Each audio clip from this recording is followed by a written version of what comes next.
अच्छा चलो शुरू कर रहे हैं।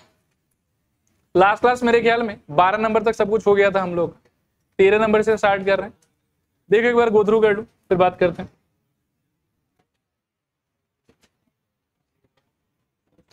चलो डिस्कस करते हैं एक बार। इस क्वेश्चन को करते हुए बहुत सारा पुराना आइडिया आपका रिवाइज हो जाएगा। अब ध्यान से बस सुनते जाओ। शुरू शुरू में मनी कितना बोरो किया आपने? अच्छा मनी कितना बोरो किया वो पता ही नहीं है आपको, ठीक है। उसको क्या मान लोगे आप? लिखना से भी स्टार्ट कर ही लो फिर। Let the money borrowed, let the money borrowed is equals to x, ठीक है। कॉमा रेट ऑफ इंटरेस्ट कितना है आपका? 5%, ठीक है। Rate of interest is R equals to 5% कर दो आप, ठीक है। अब 2 मिनट बोर्ड की तरफ देखो और थोड़ा सुनना मैं क्या बोल रहा हूं। इसको हमको डायरेक्ट फॉर्मूला से कर लेना चाहिए या हमको मैन्युअली करना चाहिए? मैन्युअली करना चाहिए। क्यों मैन्युअली करना चाहिए? देखो अलग अलग है वो तो सही आर्ग्यूमेंट नहीं है, ठीक है। एक्चुअली में होता क्या, देखो कि जब कभी भी आप पेमेंट एक साथ पूरे टाइम पीरियड के एंड में नहीं करते हो तब आपको डायरेक्ट फॉर्मूला नहीं लगाना चाहिए। Direct formula can be applied only in that case जब सारा का सारा पेमेंट इकट्ठा पूरा पीरियड पार होने के बाद करते, ठीक है। ऐसा क्यों होता है वो चीज को थोड़ा सोचेंगे हम लोग।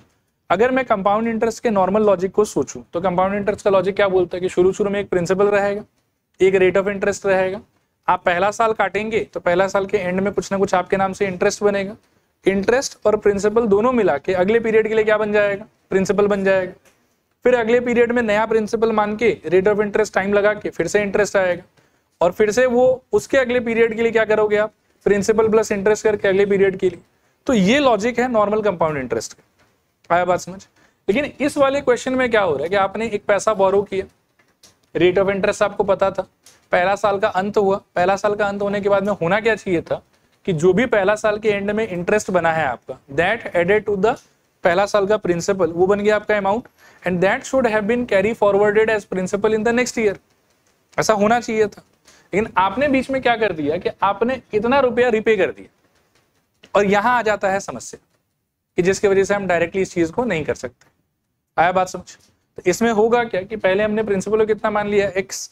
अब हम कैलकुलेट कर लेते हैं कि एक साल के बाद में इंटरेस्ट कितना बनना चाहिए। तो एक साल के बाद में टोटल जो ड्यू होगा हमारा वो कितना होगा? Principal plus interest. उसमें से हम कितना रिपे कर देंगे? इतना। तो बैलेंस ड्यू हमारा कितना होगा? Principal plus interest minus this and that amount, that value will be taken as principal for the next period, ठीक है। तो सिंस ये बीच में ये वाला पेमेंट किया है ना, इस वजह से आपको ये चीज मैन्युअली करना पड़ेगा। हालांकि बीच में अगर कोई पेमेंट नहीं किया रहता तो हम डायरेक्टली भी इसको कर सकते थे। रिपीट करूं आइडिया को कि हो जाएगा?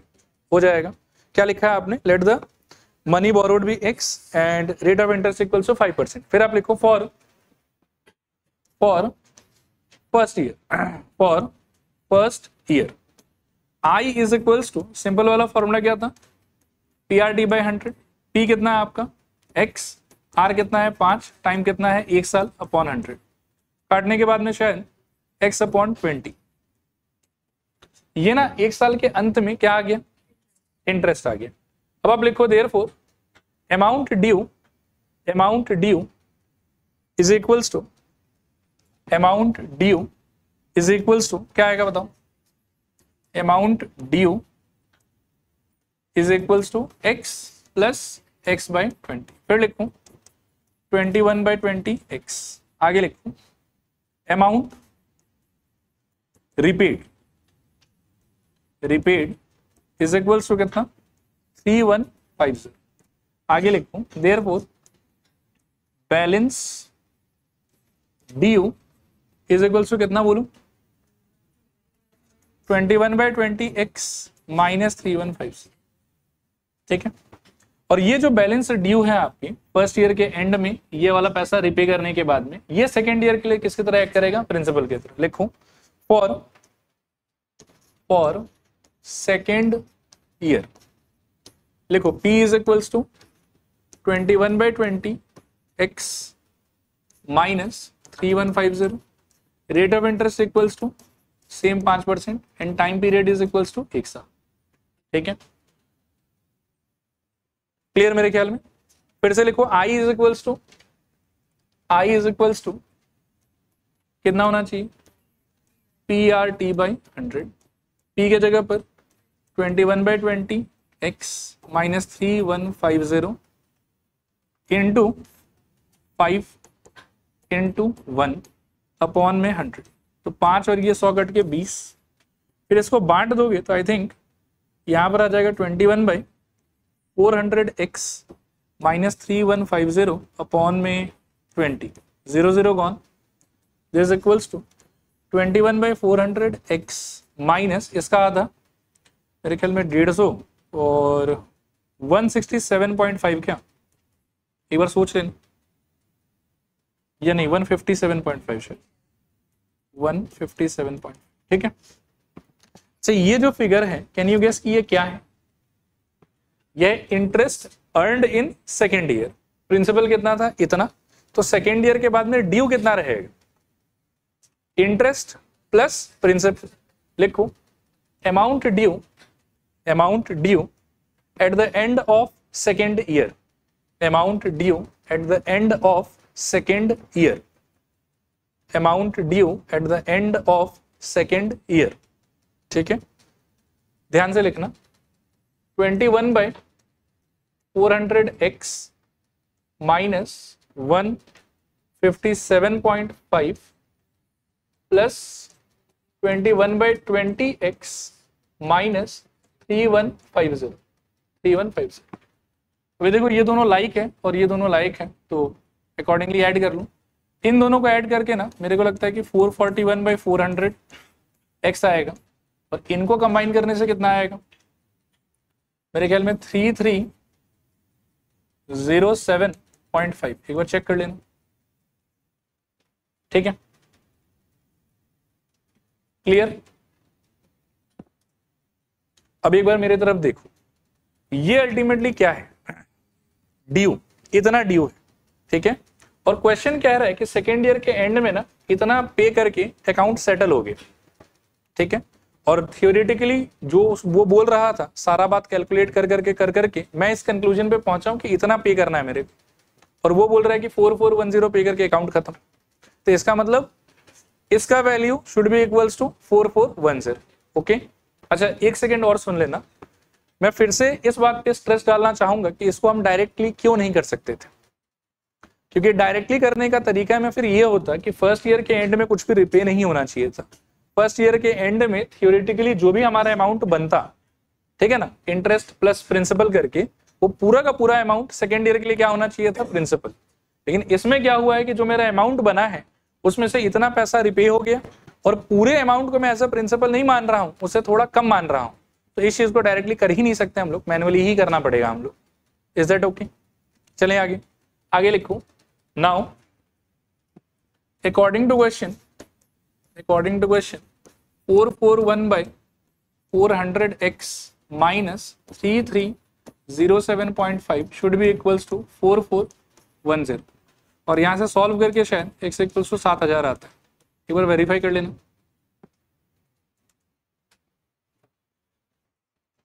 चलो ठीक है, बढ़ रहे हैं आगे. अगला क्वेश्चन देखो, find the amount of ₹20,000 after 10 years, मतलब 20,000 उधार लिए हो और 10 साल के लिए, given that 8% compounded quarterly for first 4 years and 6% compounded monthly thereafter. ठीक है, तब इसमें क्या होगा सोचो. इसमें मुझे ऐसा लगता है, ध्यान से सुनना, A is equals to P into something into something, मतलब दो अलग अलग रेट ऑफ इंटरेस्ट है. ये वाला कितने टाइम के लिए वैलिड है, 4 years, और कौन से फॉर्मेट में, क्वार्टरली, राइट. तो जो भी फिलअप हम करेंगे वो इन दोनों को दिमाग में रख के करेंगे. और ये वाला कितने साल के लिए वैलिड है, टोटल 10 साल का जितनी ट्रांजेक्शन था, 4 साल में ये वाला नौटंकी हुआ है, तो बाकी पीरियड यानी कि 6 साल में ये वाला चलेगा. तो 6 साल के लिए, और कौन से फॉर्मेट में, मंथली के फॉर्मेट में. तो जो भी फिलिंग करेंगे हम उसके आइडिया के हिसाब से करेंगे. अभी ध्यान से सुनिएगा, 1 प्लस क्वार्टरली में R बाय क्या होता था, पहला बात, और पावर में क्या होता था, 4 times of number of years. तो क्या हो जाएगा बोलिए, 4 into 4 लिख के छोड़ देता है, होगा 16 ही, करेक्ट है. आया समझ, पक्का. तक्ष। हाँ, ये वाले का बताओ, 1 plus rate of interest upon monthly है तो क्या हो जाएगा 1200, और पावर में 12 times of number of years, 6 साल के लिए चलेगा पक्का। ये वाले में रेट ऑफ इंटरेस्ट क्या प्रपोज किया हुआ 8% और इस वाले में 6%, तो अकॉर्डिंगली रिप्लेस कर देते हैं। और प्रिंसिपल आपका कितना है 20,000, तो 20,000 इंटू आई थिंक 1 प्लस कितना 8/400 whole to the power 16 into 1 plus 6/1200 whole to the power 72, ऐसा कुछ आएगा। ठीक है, सिंप्लीफाई करने पे ध्यान से देखना एक बार, यहां थोड़ा सा कटेगा शायद, 4 से काट तो कितना यहाँ पर 2 और यहाँ पर कितना 100, और यहां पर भी 6 से काटो 1 और 200, तो ये हो जाएगा। ठीक है ना, कौन सा में इसमें नहीं मत काटो, जैसे 2/100 है तो डेसिमल में आराम से सोच सकते हो, काट दोगे तो फिर डिवाइड करना पड़ेगा। ठीक है, सो ए इक्वल्स टू 20,000 ऐसे ही रह जाएगा आपका। यहां पर I think 1.02 whole to the power 16 ऐसा कुछ आएगा, चलेगा। सेकेंड वाले में हाफ का मतलब 0.5 और फिर से 100 से फर्दर डिवाइड करना है तो 0.005, सही कह रहा हूं शायद, तो ये हो जाएगा 1.005 होल टू द पावर मेरे विचार में 72। अब ऐसे सीन से तो हम बहुत बार पहले डील कर चुके हैं। 1/200 है, मैं साइड में दिखा देता हूं, देखो 1/200 को ना आप यूं सोचो कि हाफ इंटू 1/100, ओके, हाफ का मतलब सब जानता है 0.5 इंटू 1/100, सोचो क्या हो जाएगा 0.005। ठीक है, अच्छा इसके आगे मैं क्या कह रहा था कि ऐसा सिचुएशन तो लास्ट क्लास हमने देखा था बहुत बार। इसमें आइडिया क्या रहता है कि जो भी एक्सपोनेंट वाला हिस्सा है जो आप मैन्युअली कैलकुलेट नहीं कर सकते हो उसको आप कैसे स्टार्ट करोगे x मान के। ठीक है, इसको थोड़े समय के लिए आप इक्वेशन 1 कह दो और करो मेहनत। Let x equals to 1.02 whole to the power 16 into 1.0005 whole to the power 72। Log लगाओगे तो log x equals to I think log of 1.02 whole to the power 16 plus log of 1.005 whole to the power 72। अच्छा ये plus पन्ना समझ में आया आप लोग, log में अगर इंटू रहेगा तो क्या हो जाएगा प्लस, फिर ये जो पावर है ये बाहर चला जाएगा आपका, तो क्या होगा बोलो, log x is equals to 16 times of log of 1.02 plus 72 times of log of 1.005। ठीक है, so log x equals to क्या बताओ, इसका वैल्यू देखो दिया हुआ क्वेश्चन में, हाँ 16 इंटू 0.0086 और इसका वैल्यू भी दिया हुआ है 0021, तो प्लस 72 इंटू 0.002। ठीक है, अच्छा all together log x is equals to, इन सारे को सॉल्व करके मेरे ख्याल में यही नंबर आना चाहिए, तो ही काम बनेगा 0.2888। ठीक है, पर आपको x में इंटरेस्ट था तो log आपको वहां से हटाना होगा, हटाने के लिए आप लगा दोगे एंटी लॉग, तो this implies x equals to anti log of 0.2123 बार। So anti log of this equals to क्या हो जाएगा 1.944, ये आ गया x का value. So equation 1 implies amount equals to 20,000 into 1.944। Solve करके देखो कितना आ रहा, 38,880 टाइप कुछ आना चाहिए, 38,880। एक बार वेरीफाई करवा रहा है कि नहीं यार। अच्छा आगे बढ़ रहे हैं, फिर इसको देखो एक बार फटाफट।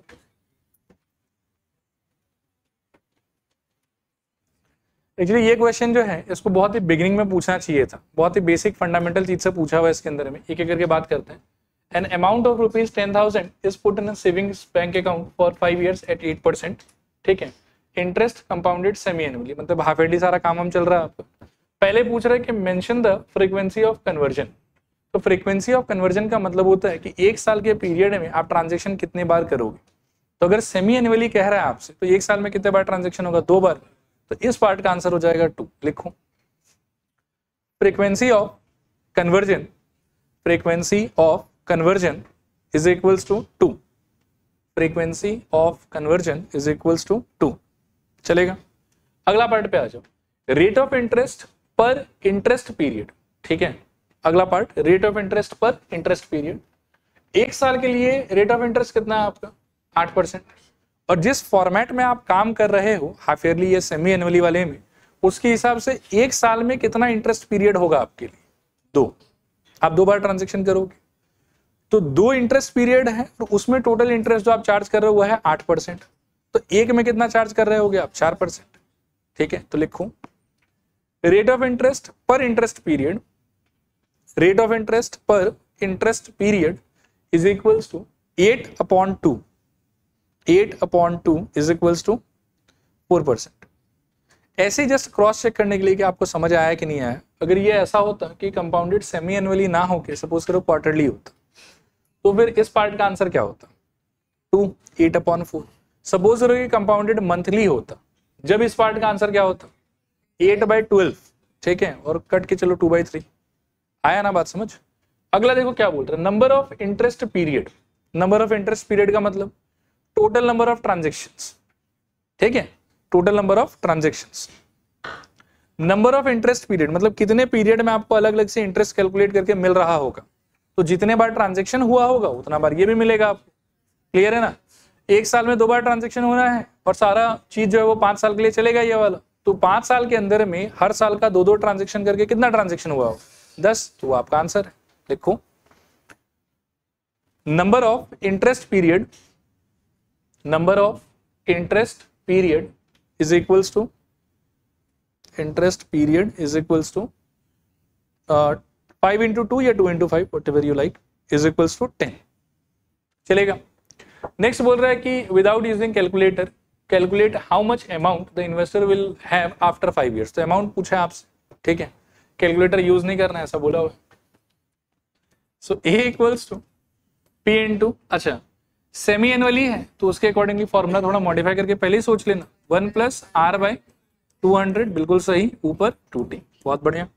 सो ए इक्वल्स टू प्रिंसिपल बस 10,000, 1 + R की जगह पर 8/200। मतलब ये R तो एनुअली वाला ही होता है, फिर कट के अपने आप ही 4 हो जाता है, और 2 into 5। So this is equals to 2 3 4 into ये कट के मेरे ख्याल में 4 और 100, तो 1.04 to the power 10। ये हो गया ये का आंसर, इक्वेशन नंबर। ठीक है, इसके आगे लिखूं नाउ। फिर से वही समस्या कि ये जैसे एक्सपोनेंट में खतरनाक फंस गया है तो इसको अलग से लॉग के हेल्प से कैलकुलेट कर लो। तो let x equals to 1.04 whole to the power 10। आगे log x is equals to 10 times of log of 1.04 जो कि दिया हुआ है आपको। So this is equals to 10 times of ये रहा 0.0170। So this is 0.170। ठीक है, log x का आंसर। सो यहां से x का answer will be anti log of 0.170। ठीक है, और जो कि आपको दिया हुआ है 1.47।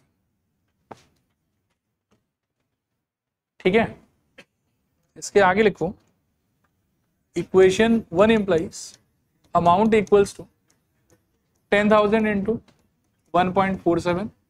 so this is 147,000। so 1,47,000। हाँ थोड़ा त्रुटि हो गया, ठीक कर देते हैं इसको। 14700 तो 14,700।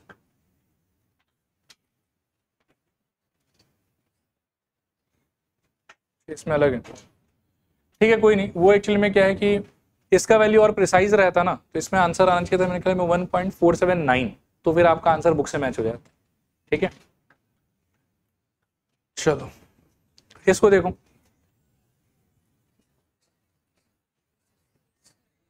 अच्छा यहां देखो एक बार, ये कह रहा है कि मनी इन्वेस्टेड इन किसान विकास पत्र doubles in 6 years, what is the rate of interest? ठीक है, मतलब समझ रहे हो, लक्ष्मी चिट फंड जैसा है, पैसा लगाओ 6 साल में डबल मिलेगा। बाकी ठीक है, लेकिन रेट ऑफ इंटरेस्ट क्या होना चाहिए हम लोगों से पूछा जा रहा है। अभी इसमें भी व्हाट आई कैन फील इसकी प्रिंसिपल नहीं मेंशन्ड है हमको, बट प्रिंसिपल जो भी रहेगा अमाउंट उसका डबल हो जाना चाहिए। लिखो let p is equals to x, let p is equals to x, therefore a is equals to क्या 2x। बाकी जो कंडीशन है उसमें कुछ एनुअली सेमी एनुअली ऐसा कुछ बोला हुआ नहीं है, तो एनुअली ही मान के चलेंगे। तो नॉर्मल वाला फॉर्मूला लगा हुआ, a is equals to p into 1 plus r by 100 whole to the power t। Values replace करो तो a के जगह पर I think twice x, p के जगह पर x, 1 प्लस r आपको पता नहीं by 100 whole to the power 6 साल का बात है, x स्वाहा, और यहाँ से बचा 2 is equals to 1 plus r by 100 whole to the power 6। चलेगा यहाँ तक। अब 2 मिनट के लिए देखना सुनना मैं जो कह रहा हूँ उस चीज को, ठीक है यहाँ तक सब कुछ। अभी क्या है कि ये जो पावर 6 है, ये अगर थोड़ा छोटा मोटा होता ना, लाइक जैसे 2 होता या 3 होता, फिर हम इसको एक्सपैंड करके और फिर सॉल्व करने का ट्राई करते। दूसरा बात है कि अगर बेस थोड़ा सा जाना पहचाना होता, कि मतलब मेरे को वैल्यू वगैरह अगर पता रहता, तो फिर मैं वैसा बेस इस टाइप मतलब इस साइड में क्रिएट करके पावर कंपेयर करने का ट्राई करता, कुछ वैसा कर लेता, ठीक है। लेकिन ना तो मेरे को बेस का कोई आइडिया है और ना ही ये पावर छोटा है जिसको एक्सपैंड करके सॉल्व किया जा सके। तो ऐसे सिचुएशंस में there is again log is the only way to move forward. आया बात समझ?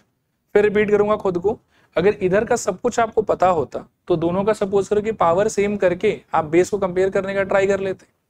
आया बात समझ? लेकिन यहाँ पर तो इसका बेस पता ही नहीं है, तो कुछ आप वैसा नहीं कर सकते। इसीलिए आपको आगे बढ़ने के लिए क्या यूज करना पड़ेगा, यहाँ से वापस लॉग।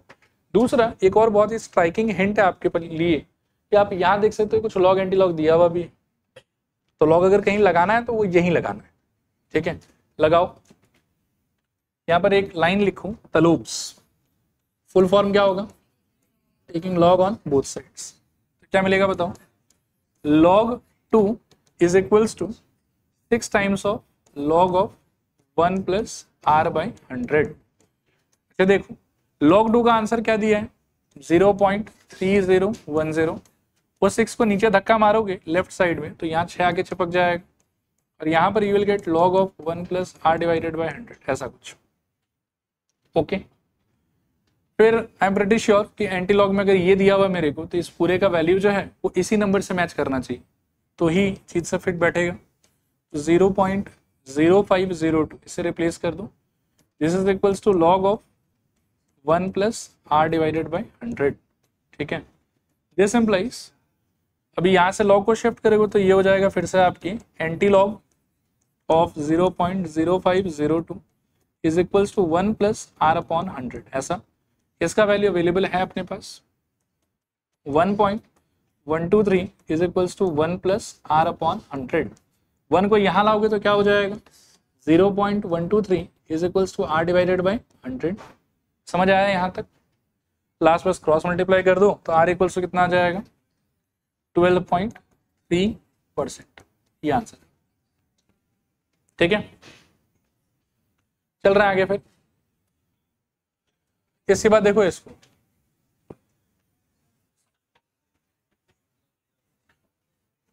अच्छा देखो इसको पढ़ना ध्यान से। A certain amount of money is invested with a finance company at इतना rate of interest compounded semi annually मतलब half yearly, how many years will the money be tripled, का मतलब होता है ट्रिपल्ड, ठीक है। ये लिख देने से परेशानी नहीं होता, बाकी दोनों सेम है। हाँ लिखो, let principal equals to x, therefore amount equals to 3x। बाकी रेट ऑफ इंटरेस्ट है आपके पास में 8%, r equals to 8, p is equals to x, a equals to 3x, और टाइम चाहिए हम लोग को, राइट। लेकिन एक थोड़ा सा कैच है कि सेमी एनुअली वाला काम है, राइट, तो उसके हिसाब से सोच के करना होगा। a equals to p into 1 plus r by क्या 200 पावर में 2t, तो a के जगह पर आई थिंक 3x, p के जगह पर x, 1 प्लस 8 है शायद by 200 whole to the power 2t। This implies कितना x x gone, e is equals to 1 plus ये एक बार कट जाएगा तो ऊपर 4 और नीचे 100, और यही अच्छा फॉर्मेट है 1 plus 0.04 whole to the power 2t। इसके आगे this implies 3 is equals to 1.04 whole to the power 2t। फिर लॉग लगा लो तो हमको मिलना चाहिए शायद से log of 3 is equals to 2t times of log of 1.04। ठीक है, दोनों का वैल्यू दिया हुआ है, log 3 का दिया हुआ है 0.4771 इज इक्वल्स टू 2t और इसका वैल्यू दिया हुआ है 0.0170। ठीक है, this implies t is equals to 0.4771 upon 2 times of 0.0177, ऐसा कुछ। सॉल्व करने पे ना ये शायद से 14.01 या 02 आता है, कुछ चेक करो ये पे 02 है ना 3। ठीक, 14.03 नीचे लिखो hence it will take approximately 14 years, hence it will take approximately 14 years। चलेगा। अच्छा, अगला सवाल देखते हैं। देखो अब ऐसे हेडिंग आप भी लिख सकते हो, फ्यू स्पेशल क्वेश्चंस। एक बार गो थ्रू कर लो फिर बात करते हैं। तो मेरे मन का दुविधा ये है कि डायरेक्टली की पार्ट पार्ट, मतलब डायरेक्टली या मैनुअली। वाई? पेमेंट बीच बीच में हो रहा है इसलिए।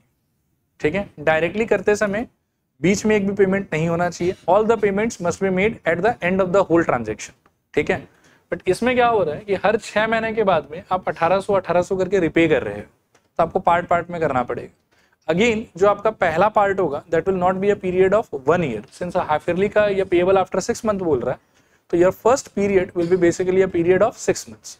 ठीक है, चलो बिगिन करते हैं। लिखो for first period, for first period, for first period. ठीक है, करूं बिगिन। प्रिंसिपल कितना लोगे? 5000, रेट ऑफ इंटरेस्ट 12%, टाइम आधा साल।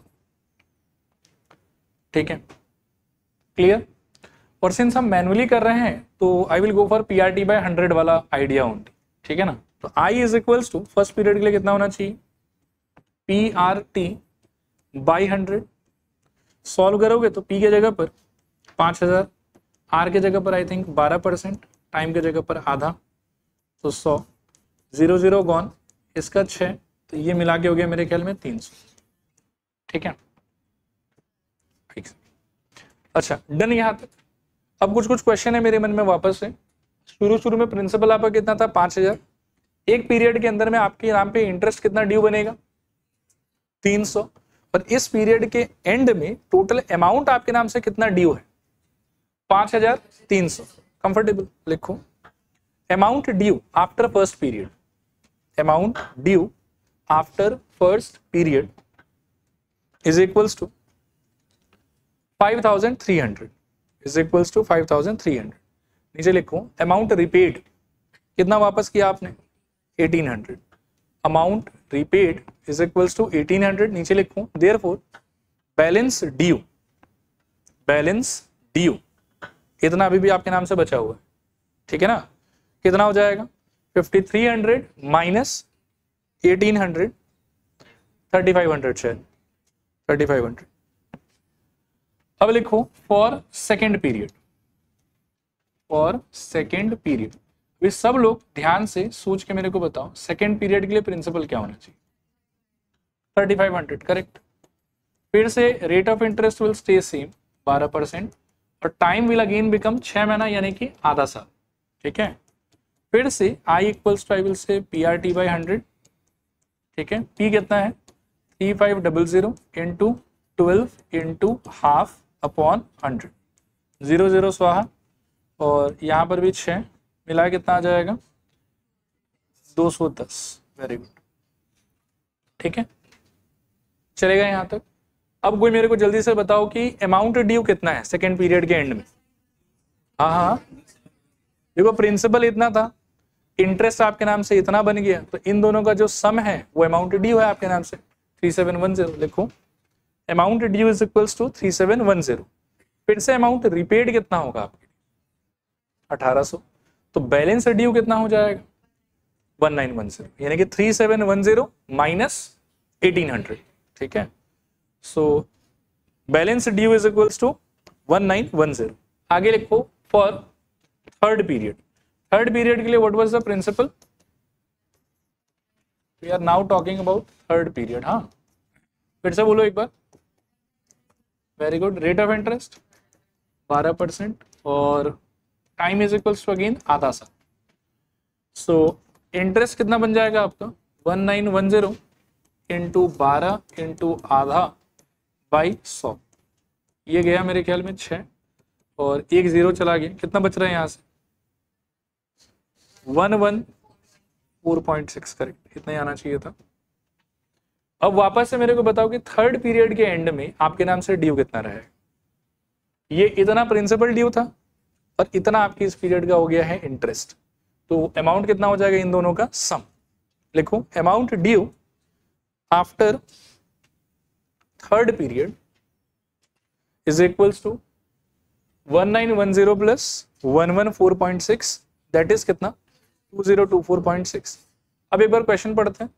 क्वेश्चन कह रहा था कि थर्ड पीरियड के बाद में कितना पेमेंट करने से पूरा हिसाब क्लियर हो जाएगा। ठीक है, तो थर्ड पीरियड के बाद में अमाउंट ड्यू कितना हो रहा है आपका 2024.6, उतना पैसा दे दो, हिसाब क्लियर। आया समझ। लिखो हेंस रिक्वायर्ड, सिंपली लिखता हूं, required answer is equals to 2024.6। Explanation repeat करूं कि समझ में आ गया।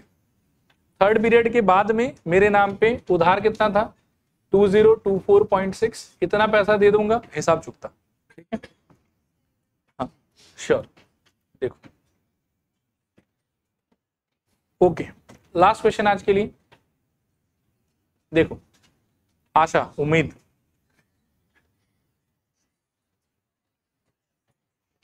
अच्छा देखो मेरी तरफ देखो, डायरेक्ट कैलकुलेशन हो सकता है कि मैनुअली करना पड़ेगा। क्यों? अगर डायरेक्ट है तो डायरेक्ट क्यों, मैनुअली है तो मैनुअली क्यों, एक्सप्लेन करो।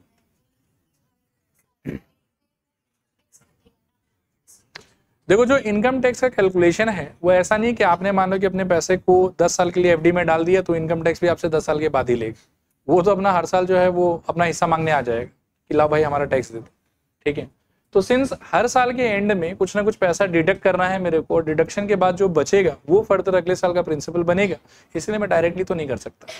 क्योंकि डायरेक्टली फॉर्मूला लगाने के लिए हमेशा आइडिया ऐसा होना चाहिए कि हर पीरियड के बाद में जो भी अमाउंट बना वो सीधा अगले पीरियड के लिए क्या हो जाना चाहिए, प्रिंसिपल। बीच में अगर कुछ भी ऐसा मतलब कि डिडक्शन वाला काम चल रहा है तो we have to go for manual calculation, चलेगा। और क्या आइडिया होगा इसमें, PRT by 100 करके काम करना स्टार्ट करते हैं। लिखो for first year, for first year I is equals to for first year I is equals to PRT by 100।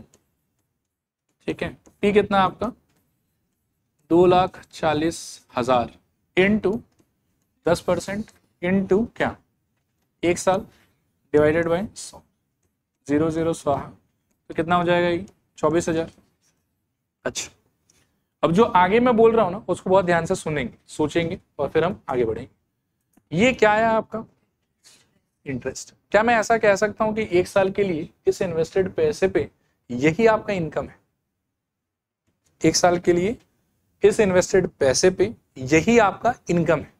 Income tax जो है वो पूरे इन्वेस्टमेंट पे कैलकुलेट होता है कि इनकम पे कैलकुलेट होता है, इनकम पे कैलकुलेट होता है। कितना परसेंट आपका इनकम टैक्स डिडक्ट होने वाला है 20%। वो 20% आप इसका निकालोगे कि दोनों के सम का निकालोगे, इसका इनकम का। है बात समझ, पक्का। लिखो income tax is equals to 20/100 into 24,000, 20/100 into 24,000। ठीक है, काट पीट करो तो मेरे ख्याल में कितना आएगा 4800 होना चाहिए शायद, ठीक है 4800। समझ में आया? अच्छा, ये इनकम टैक्स आपको मिलेगा कि आपके पैसे में से चला जाएगा? चला जाएगा। तो लिखूं income after tax, income after tax is equals to 24,000 minus 4800। तो ये हो जाएगा कितना? नहीं, अभी उतना पे मत जाओ।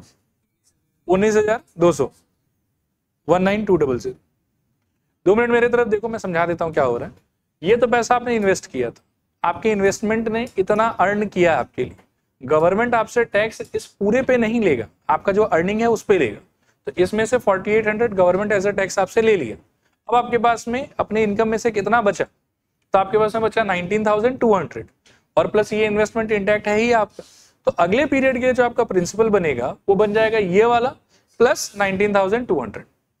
लिखो for second year, for second year P is equals to 2,40,000 plus 19,200, so this is equals to 259,200, 2,59,200। ठीक है, रेट ऑफ इंटरेस्ट वगैरह सेम ही है। तो लिखो फॉर सेकेंड ईयर, मतलब उसमें I इज इक्वल्स टू क्या हो जाएगा?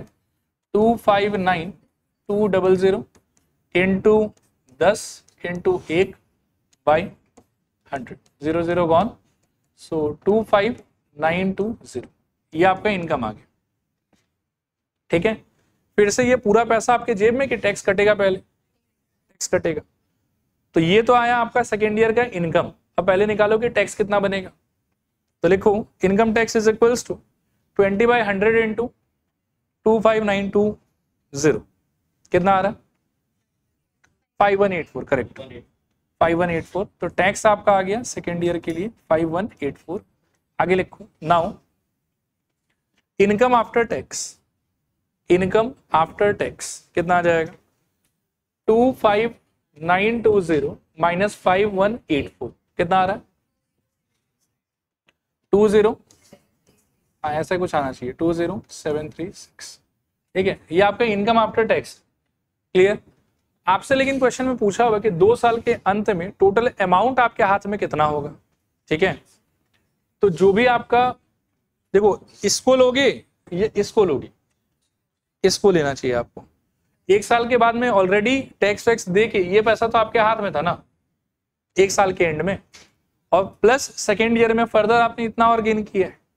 तो सेकेंड ईयर के एंड में जो आपके पास में पैसा रहेगा वो रहेगा ये वाला, यानी कि सेकेंड पीरियड का प्रिंसिपल प्लस ये वाला।